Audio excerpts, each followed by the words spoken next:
Yes. Welcome back to the channel. If you're new here, make sure you like, share, and subscribe. Let's get straight into it. So this video, we're basically going to be rounding up the weekend's boxing and touching up on a few bits that I want to talk about in the world of boxing as well. So yeah, it's been a great weekend, really good weekend. Still, we've got a brand new British world champion in Dalton Smith.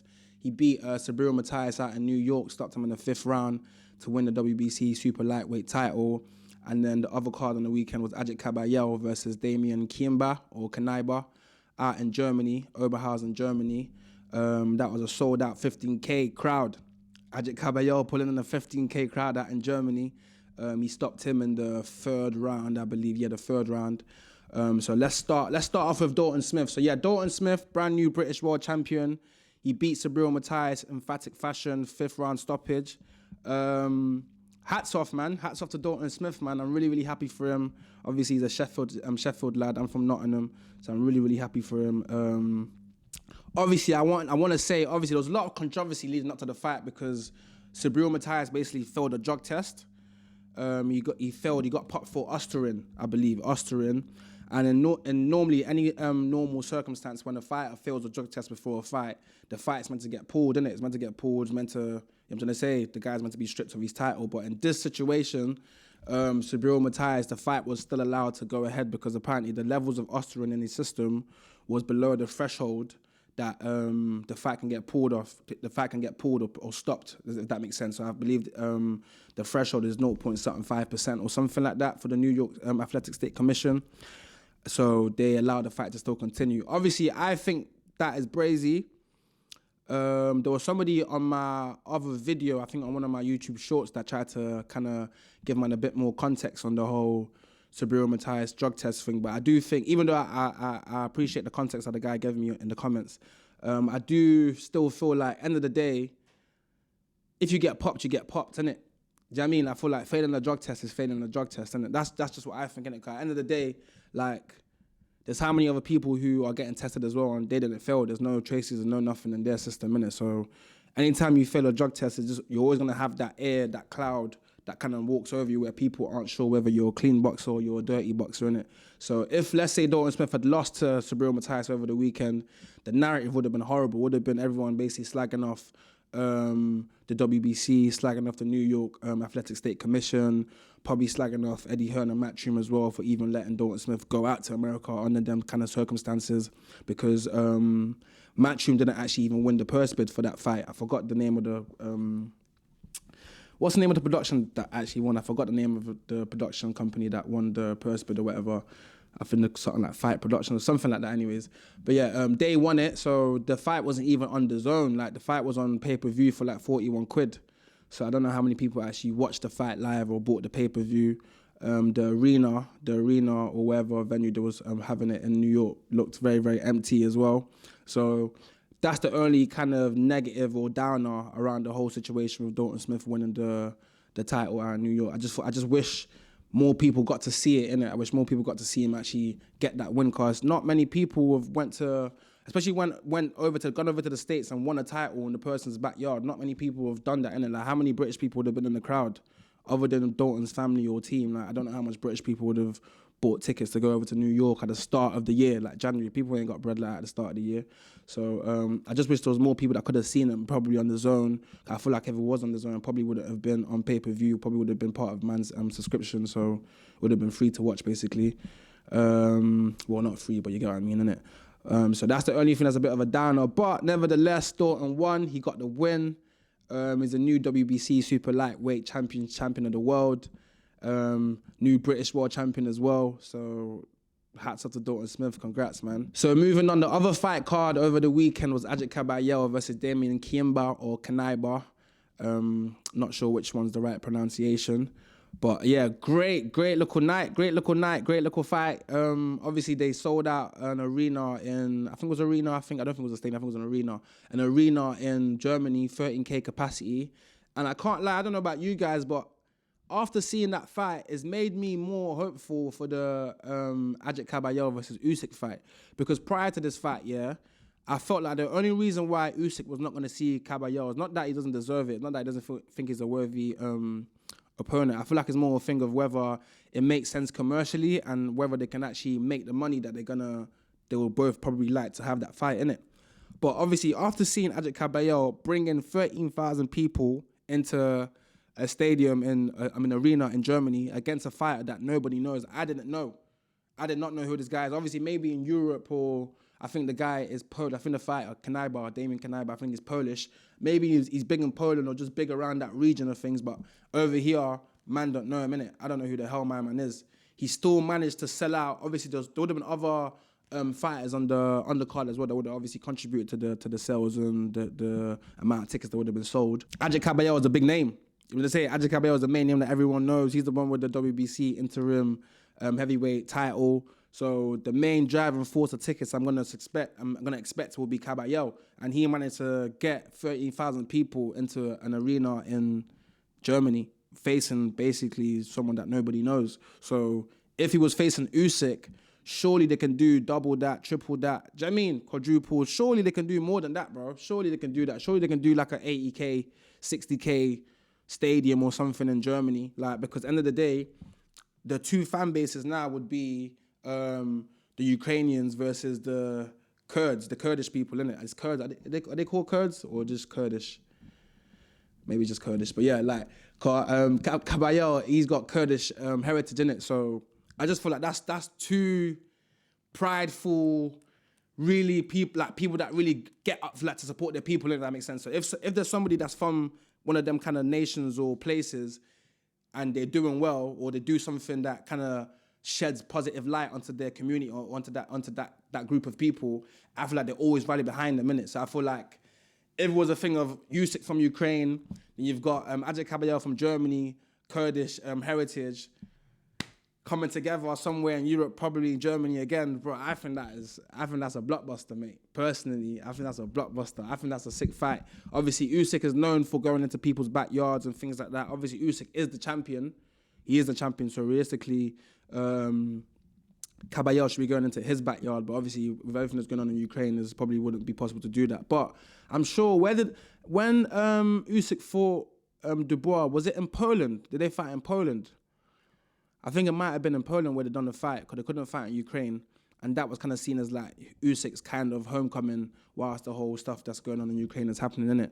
But yeah, I think that would be a really good fight, personally. Agit Kabayel versus Usyk. I know Usyk is looking for the Deontay Wilder fight right now, but obviously if that falls through, or even if it does have the Deontay Wilder fight, I feel like the Agit Kabayel matchup is more feasible now, like, because before, like I said before, I feel like the only reason why it probably wouldn't have happened because of, like, commercially, like, is it commercially viable? Does just sell a ticket? Do you know what I mean? But if Kabayel is able to sell that much without a dance partner, without a opponent that anyone knows, like fully knows like that, or that's in the top 10 or top 15, what can he do against a person who's actually got the actual title? What can he do against a person who was literally undisputed just up until a couple months ago when he gave up the belt for Fabio Wardley? You know what I'm trying to say? So I think hopefully we can see that fight this year. I'd love to see that fight this year.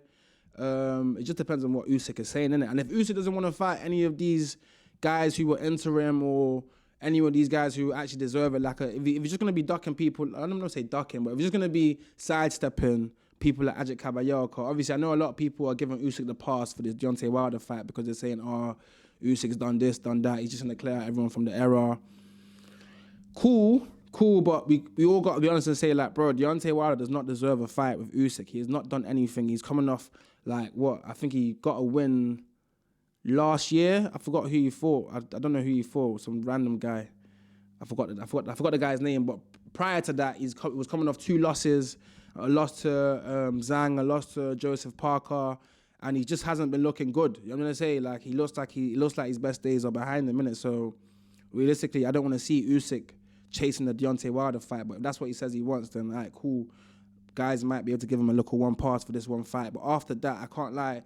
Bro, like, if you don't want to fight the up-and-comers or the people who are worthy contenders now, or the live dogs right now, just give up the belts, innit, and just keep on having them kind of fights. Like, I'm not gonna feel a way about it. I don't think any boxing fan's gonna feel a way towards Usyk for doing that. But you're only gonna sour people's thoughts about you if you keep the belts and you're doing that. Do you know what I mean? Don't hold up the division or just like hang on to the belts. Other people can be world champions if you don't want to fight the people who are literally putting in the work to get to the belt, get to a position where they can challenge and fight for a belt. Then just give up the belts, bro. Do you know what I mean? You've already done all you need to do anyways, isn't it? So if it's just about making money and getting money fights, then you can do that, innit? I'm trying to say. So while we're on the topic of heavyweights, let's segue to probably the biggest news in the division. Well, is it really news? It's not really news, is it? 'Cause I feel like everyone knew this was going to happen. Tyson Fury is out of retirement. He's back. He's talking very, very smoky, talking like he wants all the smoke from everyone. He's out in Thailand, training in Thailand. I don't think Sugar Hill's there, though. I don't think Sugar's there, so I don't think he's training. I don't think he's in a training camp. I don't think, but he's probably like training harder or more intensely than he was doing probably the past year or so or something. Cause you know, Tyson, he always says, I'm always in the gym. I'm always in the gym. But I don't know if he's always in the gym. Obviously, from the footage I've seen so far, a lot of people are saying he looks really badly out of shape. But to be fair, he looks worse than he normally does when he comes back, like when he's first coming back. But he always looks like that, bro. Like Tyson Fury is not like a body perfect fighter. Like he's never been a chiseled fighter where he's got abs and this and that and blah blah blah. And he's always had that kind of physique, innit? That's his kind of physique. And me, I'm past the days of thinking that somebody's body or body type or how someone's body looks is going to determine whether they're a good fighter or not a good fighter, or whether they can withstand this or withstand that. Obviously, the more in shape and more fit you are, it bodes better, and the better is going to be more time in it for you, innit? But sometimes you can look in shape and really not be that much in shape. Like someone could look absolutely ripped and like realistically they can't do more than 8 rounds, and someone could look flabby and whatever, but they've got endurance and stamina to do 12, 13, 15 rounds. You know what I'm saying? So it just depends on the person, innit? And depends on the type of training that person's actually doing, innit? But yeah, a lot of people saying he doesn't look that good. Obviously, I think everyone knows the reason why he probably came back from retirement was because he was probably looking for that AJ fight. But with everything that's going on, I don't know when that AJ fight is going to be or if it even is going to happen. So from what I've been hearing and what I've been seeing, I think Tyson is eyeing up a fight, like a comeback fight, like a tune-up fight with Makhmudov or a guy called Brandon Moore. I've never heard of him before. I'm not aware of him at all. I believe he might be American. I think he might be an American guy. He's not mad short. I think he's like 6'5", 6'6" or something like that from what I read. Brandon Moore or Makhmudov. Obviously, I probably prefer the Makhmudov fight because at least it's a fighter that I'm aware of. I know Makhmudov just recently had a fight with Dave Allen. I think they went 12. Did they go 12 rounds? Yeah, 12 rounds with Dave Allen. And he got, I believe it was a unanimous decision over Dave Allen. Makhmudov's one of them guys where he looks the part. Again, like what I was just saying, like he looks the part. Like he's not the most ripped, but he looks the part. He looks like he's unsmoked, like he's unstuffed. But realistically, couple jabs, a couple power punches, and he's out of there. Like he can be outboxed. Let me say that. I feel like Makhmudov can be outboxed, and with the type of skill that we've seen Tyson display in the past, I feel like he should be able to come. I feel like he should be able to come through the Makhmudov challenge. It just depends on where Tyson's still, or where he's still at. I mean, what level he's at right now. 'Cause obviously, the 2 Usyk losses would have definitely done something to his psyche and his mentality. Because Tyson's a person who's kind of always been a prideful, I'm a fighting man, and he talks about him basically not losing and being undefeated a lot, innit? So now he's suffered 2 losses to the same man, to the same person who obviously he's been saying is a cruiserweight and this and that and blah, blah, blah, blah. All types of things he said about Usyk. And this man managed to beat you twice. Obviously that can probably and possibly has affected his psyche and what he actually thinks and how he's going to think going into this fight. So it would be nice to see how Tyson Fury's mindset and mind state is going into this fight and how he actually shapes up. I believe he's also said he's open to the Fabio Wardley fight as well. But I don't think he will do that first because I think that's just way too dangerous. And where Fabio is at now and where Tyson's at now, bro, I feel like Fabio can beat Tyson Fury right now, personally, innit? Not to say that I feel like Fabio's a better boxer or he's been a better boxer or this and that. Just the fact that Fabio's younger, fresher, I feel like probably hungry as well. Like, he's very hungry to prove himself and show the world that, yo, I do belong here, I'm meant to be here. My wins are not flukes, not just because I've got a 1 one-hitter quitter. It's not because of that. It's because I'm actually applying myself. I'm doing the stuff that I'm learning with Ben Davison and training and this and that. So I do believe Fabio right now, as we stand January, I don't know what today's date is, January, I believe Fabio can beat Tyson Fury, innit? So I don't think he should have that fight next. I believe it's better to probably have the warm-up fight with either Mahmoudov or is it Brandon Moore? I forgot his name already. Yeah, the other guy from America. But I think the third fight that he wanted to have we're going to be with AJ, innit? So I don't know if there's going to be a third fight anymore. All depends on whether AJ is actually going to come back or not come back, innit? So as things stand right now, nobody knows that, innit? So there's not even a point even speculating on it. So if Fury is actually planning on having 3 fights this year, I don't know who the third fight could be or would be, but just to throw it out there, I would not mind, just keeping it real, I would not mind, let's say something like Usyk gives up one of the belts and preferably the WBC. If Agit Kabayel and Lawrence Okoli was to fight for that belt, I believe Lawrence Okoli is he's got the silver title, and Agit Kabayel is the interim champion, innit? So if Usyk was to vacate, I believe Agit Kabayel and Lawrence Okoli might have to fight for that belt. I don't think it would be Moses and Lawrence. I know Moses and Lawrence was ordered, but I think if Usyk was to vacate, I believe it would be Agit Kabayel and Lawrence that would fight for that belt. But I wouldn't mind Tyson Fury versus Agit Kabayel. I wouldn't mind that. I feel like if Okoli and Kabayel was to fight, I think Kabayel would beat Okoli still. I can't lie. Obviously, I don't know. I ain't got a crystal ball, but I believe Kabayel would. I believe he'll get through Okoli still. That's just what I think from what I've seen of both their fights and how they both like to fight, innit?